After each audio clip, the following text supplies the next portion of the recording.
What we're trying to point out, Tom, is that people buy cars, and when they pull them off the parking lot, they're worth about 40% less than what they paid for them. If you buy a house today and you buy it right, put $5,000 in it, it's going to be worth about probably 20 to 30% more than you paid for it. It's an investment, okay? I have 3 guys right now that are sitting there with a bunch of cash just waiting on the cliff, looking for really good investment houses, flips. People are coming out of the woodwork to talk to us right now about buying houses. We call them flippers. When the flippers get active in the pond, what does that tell you about what's going on out there? I had a guy call me the other day and said, I got $300,000 in cash. I want to invest it in real estate. Why do you think he told me that, Fred?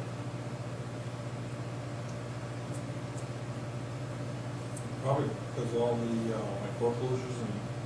That's definitely that's a big part of it. Maybe they feel the acorns hit. Maybe they feel the acorn hit the ground. Remember how you said not to catch the nut while it's falling? Maybe they think it already hit the bottom. Okay. Okay. Maybe it's the bottom. Maybe we're coming back up now. I mean, we all want to hope that, but... Well, I'll tell you something else that you might want to think about is what else are you going to do with the money? What's the stock market done so far this year? Right, so, yeah. What's it done? Anybody know? It's not doing great. It's off 7% for the entire year. Yeah, so yeah. if you put $1 in there at the beginning of the year, on average, it's worth 93 cents. Yeah, and there's some scary days so far this year that were really frightening for that. Right? So, it's like, what else are you going to do with the money? Right? So flipping is really a pretty cool thing right now. House for a seller. What do you call a house to a buyer? A home. A home. Why? What's the difference? Family, place to hang your Emotional head. factor. There's an emotional factor. Yeah. And you want to play that up with who? The buyer. And down with who? The seller. Yeah, there you go. Okay. So when you're talking to a seller and they're up in the back bedroom showing you little Tony's little doo-wahs and all that other stuff, be sure to talk about houses. Okay? Price. Affordability. Huh? This is going to be a nice place for us to be once I settle down. This is going to be good. I'm looking outside, we got trees going on here. Not that you don't have trees in your basement yet. Mine are decorated in wood. Right. So true. Yeah. Have you figured out how to attach that to the ceiling yet?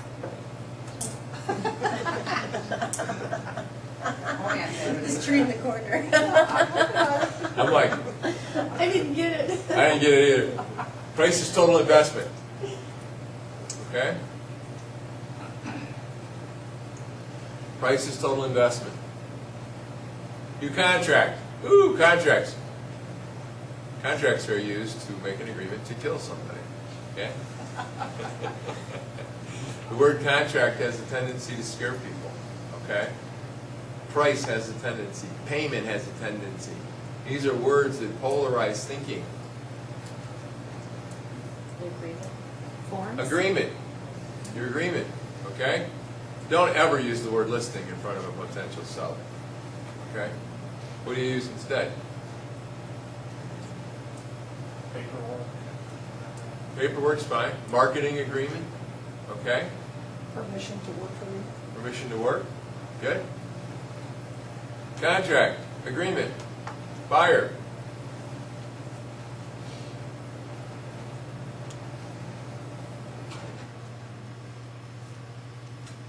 Purchaser.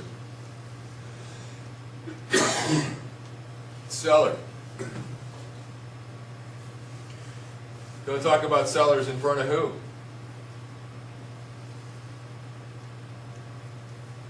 Buyers.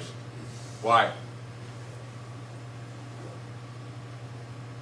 Has a tendency to create an adversarial relationship.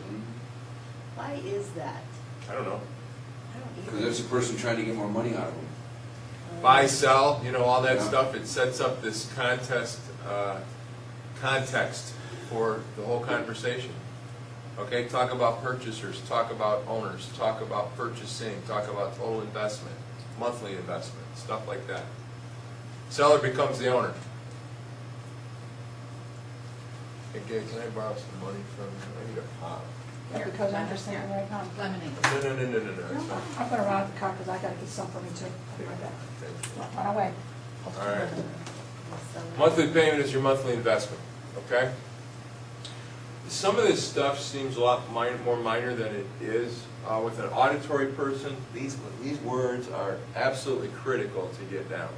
Absolutely critical.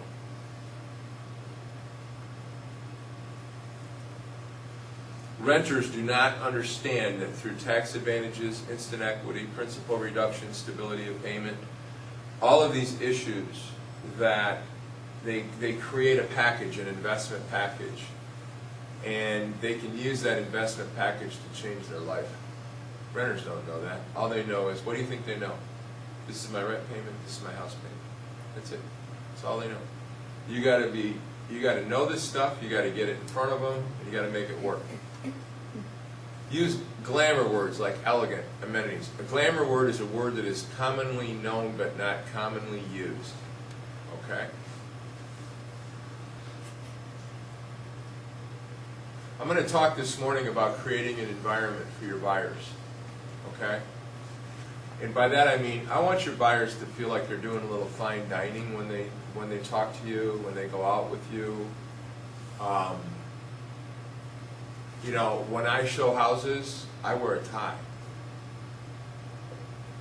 Why?